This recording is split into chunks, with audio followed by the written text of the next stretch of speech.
मचाया उबाल। लेकिन इस बार लाला नहीं, जयदेव खां है सेंटर में। बीजेपी ने शामिल किया है कमेटी में। टीएमसी ने कोलकाता से कोयलांचल तक तेज किया है हमला।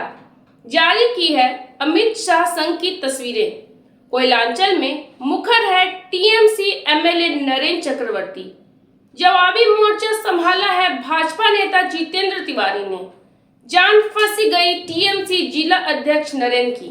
तो आज विवेचना इसी मुद्दे की, जो 2 दिनों से है हर किसी की जुबान पर। आप जुड़ चुके हैं आर्थिक तारा से, स्वीकार करें अभिवादन स्मृति का। चैनल को कर ले सब्सक्राइब। लौटकर आगे बढ़ाते हैं विवेचना को। पश्चिम बंगाल के चुनाव में कोयला माफियाओं की न हो चर्चा तो नहीं आता मजा नेताओं को। इस समय भी हो रहा यही खेला पश्चिम बंगाल में। पहले सुनते हैं ममता बनर्जी सरकार के मंत्री डॉक्टर शशि पांजा को। हाँ, वही हम लोग पिछले ये जब 2023 में भी ये फोटो हम लोग दिखाए थे। देखिए, केंद्र के गृह मंत्री हैं, सब कोई उनके पास या उनके निकट नहीं जा सकते।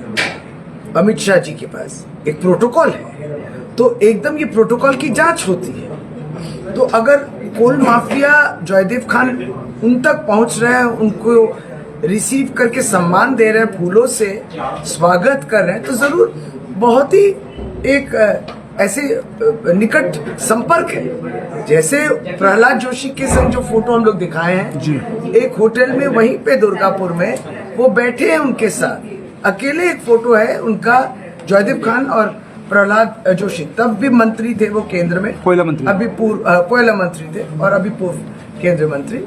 लेकिन हम लोग तब भी इसका प्रतिवाद किए थे कि ED, CBI, all India Trinamool Congress को परेशान करने के लिए इस्तेमाल किया जाता है।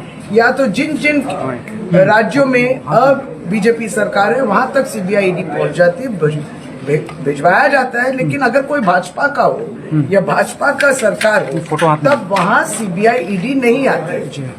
तो इसलिए इस बार जब हम लोग को ये तथ्य मिला है, ये इसमें 9 तारीख को देखिए लिखा है, 9 तारीख मार्च महीने में, इसी महीने में 2026 की जयदेव खान को परमानेंट इनवाइटी मेंबर किया गया है आसनसोल दक्षिण विधानसभा का, और अपॉइंटमेंट दिए हैं जो बीजेपी आसनसोल डिस्ट्रिक्ट के सभापति हैं। तो आपने तो उसको स्वीकृति भी दे दिया है। कोल माफिया, उसके अगेंस्ट में जो अभी भी एलिगेशंस सभी कुछ है, लोग उनको ढूंढ रहे हैं, सीबीआई, ईडी ढूंढ रही है। तो ये तो है, अब तो मिलना चाहिए उनको। लेकिन जब आप केंद्रीय मंत्री अमित शाह जी आके मथुरापुर में कोयला तस्करी, कोयला को लेकर तस्करी, स्मगलिंग को लेकर बोलते हैं, तब ये बात क्यों नहीं आती सामने? ये तस्वीरें जो हम लोग बार बार दिखाते हैं, ये सवाल तो आपको भाजपा को करना चाहिए कि कितने आप लोग क्यों दिए। अगर मान लीजिए ये सब जो है सही है, ये तो कोल माफिया है, किसी ने ना नहीं कहा, तो ये देने की जरूरत क्या थी? ये अपॉइंटमेंट किस वजह से आपने दिया ये अपॉइंटमेंट? दुर्गापुर में टीएमसी के बड़े नेताओं ने भी खोला है मोर्चा। सुन लेते हैं उनकी भी बातों को। ধন্যবাদ এবং কৃতজ্ঞতা জানাই। আজকে মূলত আমরা আপনাদের একটা গল্প শোনাতে দেখেছি। সেই গল্পটা হলো সারা ভারতবর্ষে একটা নামী কোম্পানির ওয়াশিং মেশিন চলছে। এই ওয়াশিং মেশিনে যে কোনো নোংরা জিনিস ফেললেই পর মুহূর্তে সেটা সুন্দর সতেজ হয়ে বেরিয়ে আসবে। এটা আমরা দেখছিলাম মহারাষ্ট্রে, আমরা দেখছিলাম কলকাতায় দেখেছি। হ্যাঁ, এবার আমাদের এলাকাতেও দেখা গেল বিখ্যাত কয়লা মাফিয়া জয়দেব খান আজকে পশ্চিম বর্ধমানের বিজেপির জেলা কমিটির স্থায়ী আমন্ত্রিত সদস্য পদ পেয়েছে। আমাদের অবাক লাগে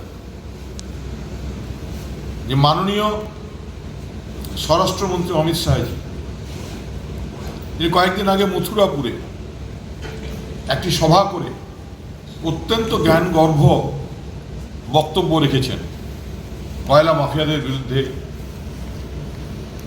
চোরেদের এগেনস্টে, মাফিয়া রাজের বিরুদ্ধে লড়াই করার কথা বলেছেন। আজ আমরা অবাক হয়ে দেখছি যে বিজেপি নামক ওয়াশিং মেশিনে একজন কয়লা মাফিয়া হঠাৎ পরিষ্কার পরিচ্ছন্ন হয়ে অমিতবাবুর দল, অমিত শাহের দল, জেলা বিজেপির স্থায়ী আমন্ত্রিত পদ পেলেন। আমরা সেটা তো অবাক নই, কারণ এর আগে আমরা দেখেছি যে কয়লা মাফিয়া জয়দেব খান কখনো পুষ্পস্তবক দিয়ে অমিত শাহকে বরণ করছেন, কখনো বা একটি দুর্গাপুরের নামী 5 তারা হোটেলে একসঙ্গে বিজেপি নেতাদের সঙ্গে লাঞ্চ ডিনারে যাচ্ছেন, কখনো দেখা যাচ্ছে অন্ডাল এয়ারপোর্টের বিজেপির যে লিস্ট, সেই লিস্টে কয়লা মাফিয়াদের নাম থাকছে। আমাদের প্রশ্ন যে সারা পশ্চিমবাংলা যখন এসআইআর নিয়ে বিব্রত হয়ে আছে, সন্ত্রাস চলছে এসআইআর নিয়ে, মানুষ উৎকণ্ঠায় দিন কাটছে, লাখো লাখো মানুষের নাম বাদ চলে যাচ্ছে, এরা বুঝতে পেরেছে যে হাওয়া মোরগের মুখ বদল হয়ে গেছে। বিজেপির যে কটা মানুষ সঙ্গে ছিল এরা পরিবর্তন যাত্রা করে উল্টো রথের যাত্রা দেখতে পেয়েছে। তাই এরা টিকে থাকার জন্য কয়লা মাফিয়া, লোহা মাফিয়া, বালি মাফিয়াদের সঙ্গে নিয়ে এরা বাংলায় তথা পশ্চিম বর্ধমানে ভোট করতে চাইছে। না না, আসলে মুখ আর মুখোশের পার্থক্য বোঝানোর জন্য জয়দেব খান আমাদের কাছে কোনো ফ্যাক্টর না। মুখ আর মুখোশের পার্থক্য বোঝানোর জন্য এই প্রেস কনফারেন্স। মথুরাপুরে এসে মাননীয় স্বরাষ্ট্রমন্ত্রী লম্বা চওড়া বক্তব্য দেবেন, মাফিয়া রাজের বিরুদ্ধে লড়াই করার কথা বলবেন, আর নিজে ফুল নেবেন, কয়লা মন্ত্রী পাশে বসিয়ে ছবি তুলবেন। তার মানে কি? তার মানে তাকে কি জয়দেব খান ওখানে ফুল দিতে গিয়েছিল? আর তাকে সরকারি ঘেরাটোপের মধ্যে বাঁচিয়ে রাখার জন্য সেই কয়লার ভাগাভাগির কথা বলতে গেছিল। গল্প নেই, স্পেসিফিক তৃণমূলের গল্প নেই। ব্যাপারটা হলো যে বিজেপি যে অপরাধীদের সঙ্গে নিয়ে চলে, এটা তার প্রমাণ। এই ছবিগুলো এই জন্যেই যে আমরা দেখিয়েছি যে কয়লা মন্ত্রী প্রহ্লাদ যোশীর সঙ্গে কুখ্যাত কয়লা মাফিয়া জয়দেব খান দাঁড়িয়ে রয়েছে অত্যন্ত ঘনিষ্ঠভাবে। আমরা দেখেছি অন্ডাল বিমানবন্দরে মাননীয় স্বরাষ্ট্রমন্ত্রী, যার অত্যন্ত সিকিউরিটি ঘেরাটোপের মধ্যে সাধারণ মানুষের ঢোকা অসম্ভব, সেখানে অত্যন্ত মানে দলের লোক না হলে ঢুকতে পারে না, সেখানে তাকে পুষ্পস্তবক দিয়ে তাকে সংবর্ধনা করছে। এর মানে যে বিজেপি এই অপরাধীদের সঙ্গে নিয়ে চলে, এটা বাংলার মানুষকে বোঝানোর জন্য আজ এই সাংবাদিক বৈঠক। आखिर कौन है यह जयदेव खां जिसे लेकर मचा है इतना हंगामा? इसे जानने के बाद ही पूरे मामले को समझना होगा बेहद ही आसान। मूल रूप से पांडवेश्वर के खोटाडीह इलाके का रहने वाला है परिवार, लेकिन जयदेव हमेशा रहा रानीगंज थाना के बख्तार नगर में मौसी के घर पर। वाम मोर्चा शासनकाल में विकसित हुआ मंगलपुर और जामुड़िया इंडस्ट्रियल जोन, लगे दर्जनों स्पंज आयरन कारखाने, अवैध कोयले की बढ़ी मांग, तो सक्रिय हो गया इस धंधे में जयदेव भी। पहले मंगलपुर फिर जामुड़िया में हुई उसकी एंट्री, बढ़ा कद तो संपर्क हुआ तत्कालीन कोयला माफिया राजू झा से, लेकिन सिंडिकेट में शामिल होना नहीं था आसान। कुछ दिन लगाते रहे हाजिरी, बाद में लिया निर्णय, खड़ा करेगा अपना सिंडिकेट। खुद को केंद्रित किया कोलकाता में, नज़दीकियां बढ़ी टीएमसी के उभरते नेताओं से, विश्वास जीतने में रहा सफल। वर्ष 2017 के करीब शुरू हुआ कोयला तस्करी, बना सिंडिकेट लाला के नेतृत्व में।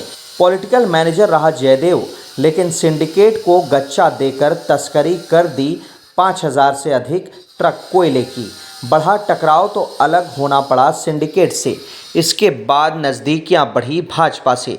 दावा है उसके करीबियों का, राज्य की आईपीएस लॉबी में है उसकी मजबूत पकड़। उसका है दृढ़ विश्वास, पैसे से हो सकता है हर काम।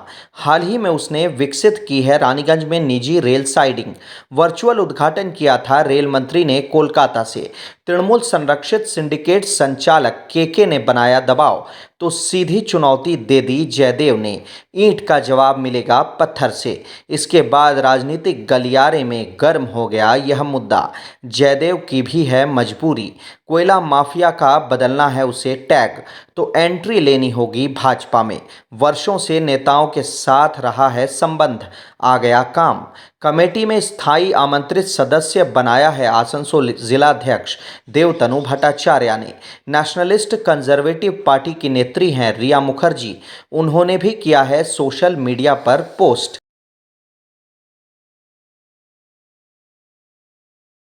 जब नरेंद्र चक्रवर्ती आ गए मोर्चे पर तो कैसे चुप बैठते पूर्व विधायक जितेंद्र तिवारी। उन्होंने निशाने पर ले लिया टीएमसी के पांडवेश्वर एमएलए नरेंद्र चक्रवर्ती को। खड़े कर दिए कई गंभीर सवाल, उनको भी सुनना होगा जरूरी। খান নিয়ে অনেক বড় বড় কথা বলছে। জয়দেব খান নাকি মাফিয়া, বেআইনি কাজের সঙ্গে যুক্ত ছিল, তাকে বিজেপি জেলা স্পেশাল ইনভাইটি করেছে, জয়দেব খানের ছবি আমাদের মন্ত্রীদের সঙ্গে দেখা গেছে, এসব নিয়ে অনেক বড় বড় কথা বলছে। আমি নরেন্দ্রনাথ চক্রবর্তীকে জিজ্ঞেস করি যে জয়দেব খানের কথা ভুলে যাও, তোমার দুই সাগের বীর বাহাদুর সিং এখনো যে কয়লাওয়ালাদের কাছে টাকা তুলছে তোমার হয়ে, তার হিসাব কে দেবে? বালি সিন্ডিকেটের মাথায় গৌতম ঘোষকে বসিয়ে রেখেছো, তাকে অঞ্চল সভাপতি করে রেখেছো, তার জবাব কে দেবে? বীর বাহাদুর সিং এবং গৌতম ঘোষ এদের মাধ্যমে প্রত্যেক মাসে 8 কোটি 9 কোটি টাকা তুমি যে তুলছো, তার জবাব কে দেবে?